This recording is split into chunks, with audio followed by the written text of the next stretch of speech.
Et si la fin ne venait pas dans un feu apocalyptique, mais dans un silence assourdissant, des signes anciens, des prophéties millénaires, et des événements récents semblent tous pointeurs vers un moment charnière de notre histoire. L'élection d'un homme controversé aux États-Unis, les tensions explosives entre l'Occident et la Chine, la guerre en Europe de l'Est, et les signes oubliés de l'Apocalypse. Et si tout cela n'était pas une coïncidence? Restez bien jusqu'à la fin de cette vidéo. Car une fois que vous aurez vu ce que nous allons vous révéler, vous ne verrez plus jamais le monde de la même façon. Ils avaient prévenu. Depuis des siècles, des voix s'élèvent, annonçant un basculement, une fracture, un bouleversement irréversible. Mais nous n'avons pas écouté. Et maintenant, il est peut-être trop tard. Quelque chose se prépare. Quelque chose d'immense, d'invisible et pourtant ressenti dans chaque fibre de notre être. Ce n'est pas seulement une crise économique, ni une guerre de territoire. Ce qui s'annonce est plus profond, plus ancien, presque sacré. Regardez autour de vous. Les signes sont partout. Des tensions entre les grandes puissances, des alliances fragiles, des discours qui résonnent avec les échos du passé. Comme si l'histoire elle-même tentait de se répéter, mais cette fois en accéléré. Les prophéties ne sont plus reléguées aux marges des livres oubliés. Elles reviennent, avec une clarté troublante. L'élection de leaders inattendus. Les séismes sociaux. La montée d'un sentiment d'inévitabilité. Même les textes anciens, de la Bible aux visions apocalyptiques d'anciens moines, semblent aujourd'hui moins métaphoriques et bien plus littéraux. Ce qui unit ces événements, c'est le sentiment d'un conte à rebours. Un bruit sourd, dans les profondeurs de la conscience collective. Le sentiment que quelque chose va céder, que notre époque touche à une fin, ou à un commencement. Bienvenue sur Compagnon Zen. Si vous ressentez que quelque chose d'étrange se passe dans notre monde, vous n'êtes pas seul. Avant de plonger dans ces révélations troublantes, cliquez sur j'aime, abonnez-vous à la chaîne et laissez dans les commentaires une prière sincère pour l'humanité en cette période de transformation profonde. Si cette vidéo résonne en vous, partagez-la avec quelqu'un qui aime les histoires interdites, les vérités cachées et les prophéties oubliées. Mais ce qui est peut-être le plus effrayant, c'est notre propre aveuglement. Comme les derniers jours de Rome, où le luxe et l'arrogance empêchaient de voir les fissures. Aujourd'hui, entre consumérisme excessif, distraction numérique et perte du sacré, notre monde semble suivre le même chemin. Dans ce chaos rampant, une question demeure, que reste-t-il de nos croyances? Lorsque les anciens repères s'effondrent, que les églises se divisent, que la science se heurte à ses limites, vers quoi l'âme humaine peut-elle encore se tourner? Peut-être est-ce là le vrai enjeu.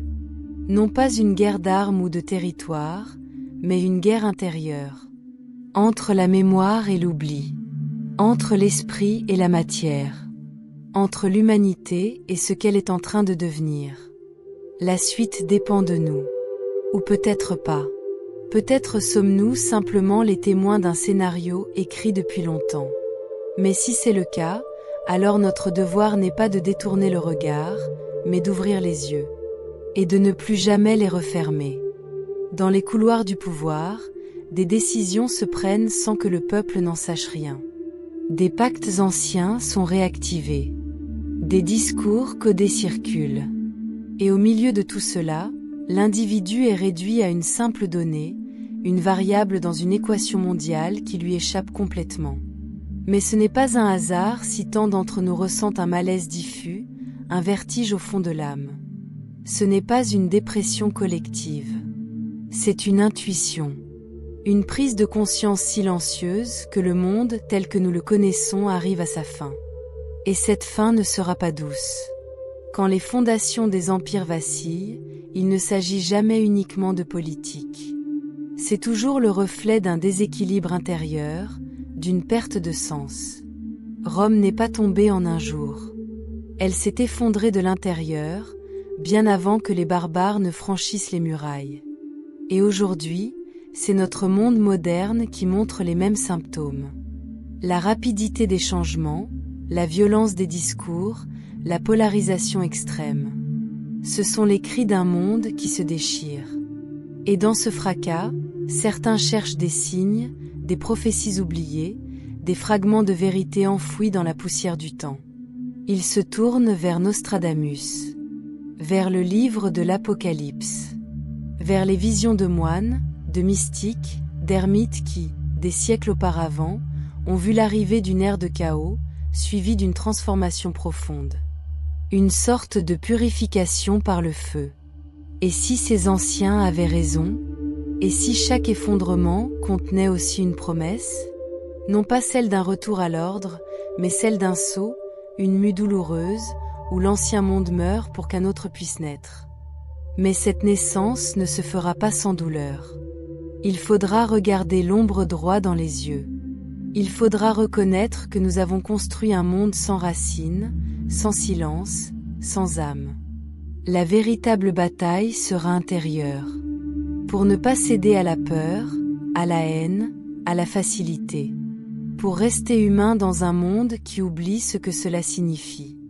Et pourtant, malgré le tumulte, malgré la peur qui s'insinue dans chaque recoin de notre quotidien, quelque chose persiste. Un fil invisible. Une mémoire ancienne. Celle d'un temps où l'humanité écoutait les signes du ciel, lisait le silence entre les paroles, ressentait l'écho du sacré dans chaque souffle. Aujourd'hui, ce lien est presque rompu. L'homme moderne, isolé dans ses écrans et ses algorithmes, a oublié comment parler avec les étoiles. Il a tourné le dos aux cycles naturels, aux anciens symboles, aux vérités qu'on ne peut pas mesurer, mais seulement pressentir. Et pourtant, au cœur même de cette rupture, surgit une autre possibilité. Une chance infime, fragile, mais réelle, celle de réapprendre. De redécouvrir le sacré, non pas dans des dogmes imposés, mais dans une spiritualité libre, vibrante, vivante. Mais avant cela, il faudra traverser la tempête. Et ce ne sera pas une simple crise. Ce sera une remise en question totale. De nos systèmes, de nos croyances, de nos certitudes. Car un monde qui a perdu la foi, non pas la foi religieuse, mais la foi en quelque chose de plus grand que lui, devient vulnérable à toutes les manipulations. Et c'est exactement là où nous en sommes. Les anciens empires se sont effondrés quand ils ont cessé de croire en leur propre légende. Quand la peur a remplacé le sens. Quand le confort a étouffé le courage. Quand la technologie a voulu prendre la place du mystère. L'humanité est à un carrefour.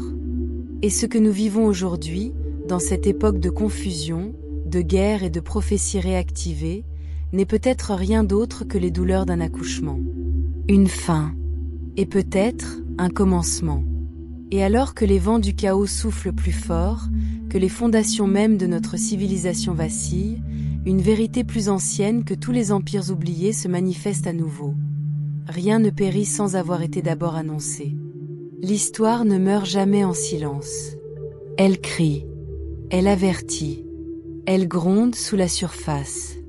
Et pour ceux qui savent écouter, ces avertissements ne sont ni nouveaux ni imprévus. Des textes anciens nous ont prévenus. Des oracles oubliés aux prophètes modernes, des traditions ésotériques aux messages codés des grandes religions, une constante revient. Une ère doit se terminer dans le fracas pour qu'une autre puisse émerger dans la clarté. Mais avant cette clarté, viendra la confusion. Nous vivons une époque de miroirs brisés, où chaque vérité semble avoir son double inversé.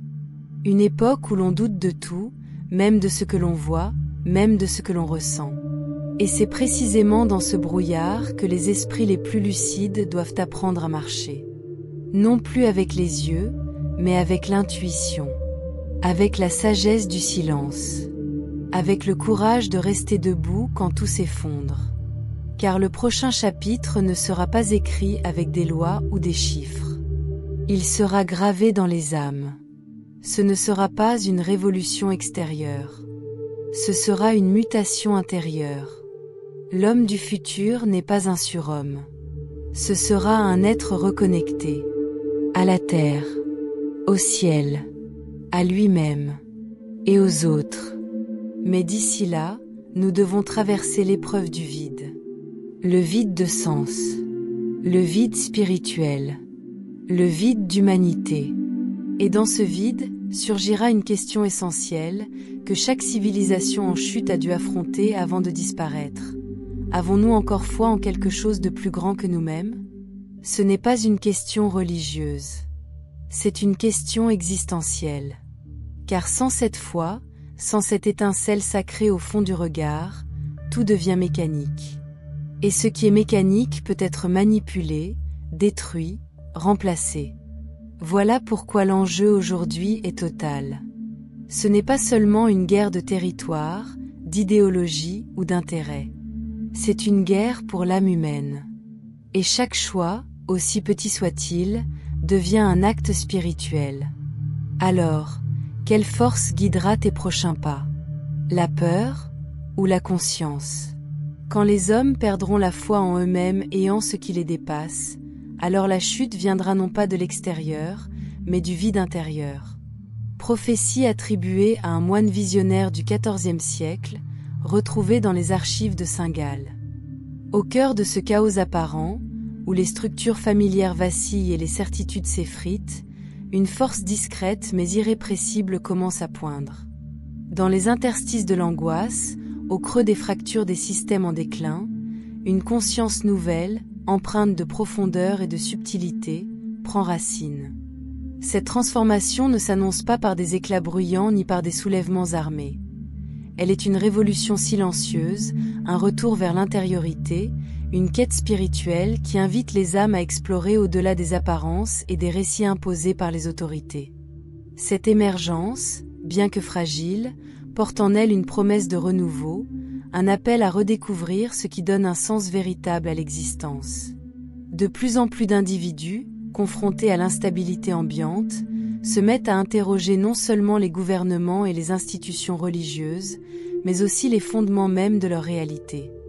Des questions existentielles, longtemps reléguées au second plan par le tumulte de la vie moderne, ressurgissent avec une intensité nouvelle. Pourquoi sommes-nous ici? Quelle est la place de l'humanité dans l'immense tapisserie de l'univers? Quel sens donner à nos luttes et à nos aspirations dans ce théâtre cosmique? Ces interrogations, loin d'être abstraites, deviennent des phares dans la tempête, guidant les esprits vers une exploration intime et courageuse. Cette quête, bien que marquée par l'incertitude et parfois par la douleur, pourrait être la clé pour penser la fracture profonde qui divise non seulement les sociétés, mais aussi les cœurs. En se tournant vers l'intérieur, en cherchant des réponses au-delà des dogmes et des vérités préfabriquées, les individus commencent à tisser les fils d'une compréhension plus vaste, où l'unité, la compassion et la connexion avec le vivant occupent une place centrale. Certains évoquent l'avènement d'un nouveau cycle, une renaissance qui pourrait rappeler un âge d'or oublié. Mais ce renouveau, loin d'être une promesse facile, ne pourra se manifester que si chacun accepte de plonger dans ses propres ombres, de confronter ses peurs et ses illusions. Il ne s'agit pas de restaurer un monde en s'appuyant sur les fondations fragiles des anciennes structures, mais de bâtir une réalité nouvelle, ancrée dans une conscience plus éveillée, plus harmonieuse, et en résonance avec les principes subtils qui régissent le vivant. Ce processus demande une transformation radicale, un abandon des schémas désuets pour embrasser une vision du monde où l'équilibre, la bienveillance et l'interconnexion prédominent. Et si les crises qui secouent notre époque n'étaient pas des châtiments, mais des initiations, loin d'être de simples obstacles, elles pourraient être des épreuves collectives destinées à briser les voiles de l'illusion, à dépouiller l'humanité de ses certitudes superficielles pour la ramener à l'essentiel. Une présence authentique, une unité retrouvée, et une connexion profonde avec une réalité plus vaste, qu'elle soit spirituelle, cosmique ou terrestre. Les anciennes prophéties, transmises à travers les âges, et les paroles des sages, murmurées dans l'ombre, semblaient annoncer ce moment de bascule.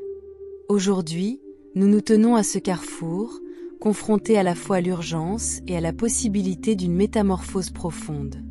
L'impact psychologique de cette transformation globale se fait sentir avec une intensité croissante à travers le monde. À une époque où les croyances religieuses traditionnelles et les systèmes de valeurs hérités du passé peinent à répondre aux réalités complexes de la vie moderne, une large part de l'humanité se retrouve désorientée, privée de repères stables. La foi dans les institutions, qu'elles soient politiques, économiques ou sociales, s'effrite rapidement, laissant derrière elle un sentiment de vide existentiel. Ce désarroi spirituel, exacerbé par les incertitudes croissantes liées aux crises environnementales, aux tensions géopolitiques et aux bouleversements économiques, alimente une anxiété collective d'une ampleur inédite. Les individus, confrontés à un monde en mutation rapide, ressentent un besoin pressant de trouver un sens plus profond, une ancre qui transcende les tumultes extérieurs. Cette quête, bien que douloureuse, pourrait être le ferment d'un éveil spirituel, où l'humanité apprend à puiser dans ses ressources intérieures pour naviguer dans cette période de transition. La reconnaissance de notre interdépendance, non seulement entre les êtres humains, mais aussi avec la nature et l'univers, devient un fil conducteur pour ceux qui aspirent à construire un avenir plus lumineux, guidé par la sagesse et l'empathie. Le vide laissé par l'éloignement des croyances traditionnelles et des systèmes de valeurs établis précipite l'humanité dans une crise existentielle d'une ampleur sans précédent. Les jeunes générations, qui ont grandi dans un monde où les pratiques spirituelles ancestrales sont souvent reléguées au second plan, se retrouvent confrontées à un vide intérieur. Elles cherchent des réponses à des questions fondamentales sur le sens de la vie, mais ces réponses semblent insaisissables dans une société dominée par l'individualisme, le matérialisme et la quête effrénée de gratification immédiate. Cette déconnexion crée une fracture profonde, où beaucoup se sentent aliénés, non seulement des autres, mais aussi de l'essence même de leur être. La spiritualité, jadis un refuge et une boussole pour naviguer dans l'existence, devient une notion floue, presque étrangère, dans un monde obsédé par les apparences et les réussites superficielles. Pourtant, cette crise, aussi douloureuse soit-elle, pourrait être le catalyseur d'une transformation majeure de la conscience humaine. La résistance au changement, bien que naturelle, commence à s'effriter face à une prise de conscience croissante. L'effondrement des anciennes structures sociales, culturelles et spirituelles pourrait ouvrir la voie à une renaissance. L'anxiété collective, les sentiments d'incertitude et de désarroi qui marquent notre époque pourraient être interprétés comme un appel urgent à une métamorphose intérieure. Cette évolution ne dépend pas uniquement des changements externes, comme les réformes politiques ou économiques, mais repose avant tout sur une révolution intime, où chaque individu est invité à explorer les profondeurs de son âme pour redécouvrir ce qui donne un sens véritable à la vie. Une telle transformation exige cependant une rupture radicale avec les schémas de pensée rigides et les valeurs héritées qui ont longtemps maintenu l'humanité dans un état de division et de superficialité. Nous nous tenons au seuil de ce qui pourrait devenir une révolution spirituelle mondiale, un éveil collectif qui redéfinit notre rapport au monde et à nous-mêmes. Les crises actuelles, qu'elles soient environnementales, sociales ou psychologiques, sont les symptômes d'un système obsolète, incapable de répondre aux aspirations profondes de l'humanité. Les modèles économiques fondés sur la surconsommation, les structures politiques marquées par la polarisation et les dynamiques sociales qui privilégient la compétition à la coopération ne parviennent plus à satisfaire les besoins fondamentaux des individus: appartenance, sens et connexion. Face à cet échec, une aspiration nouvelle émerge, celle d'un retour à des valeurs universelles telles que la compassion, l'unité et une spiritualité vivante. Ce retour ne signifie pas un simple revival des religions traditionnelles, mais l'émergence d'une spiritualité inclusive, affranchie des dogmes et des frontières culturelles, qui célèbre la diversité tout en reconnaissant l'interconnexion de tous les êtres. Cette quête d'une conscience élargie appelle à un courage collectif pour abandonner les vieilles certitudes et embrasser une vision du monde où l'amour, l'empathie et la responsabilité envers autrui et la planète deviennent les fondations d'une nouvelle ère. Cette nouvelle ère pourrait naître dans la douleur et le chaos, mais elle pourrait également représenter une opportunité unique pour la conscience collective de se réinventer.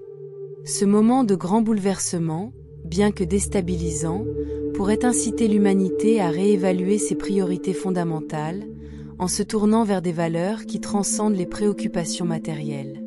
Si l'humanité choisit d'embrasser cette vision spirituelle renouvelée, nous pourrions assister à l'émergence d'une société plus équitable, harmonieuse et profondément ancrée dans une compréhension intime de l'essence de la vie.